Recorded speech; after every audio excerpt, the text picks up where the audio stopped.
Hi guys, good morning. So ngayon, um, kailangan natin magtrabaho para, syempre, alam niyo na yon, may panggastos, mga daily needs natin.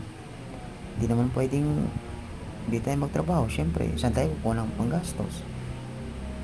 Bilang tayo, or bilang ikaw, or ako, hindi natin magtrabaho, magtyaga, magsipag.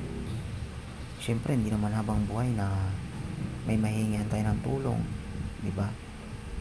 Bilang tayo or ikaw magiging someday magkakaroon ka rin ng pamilya.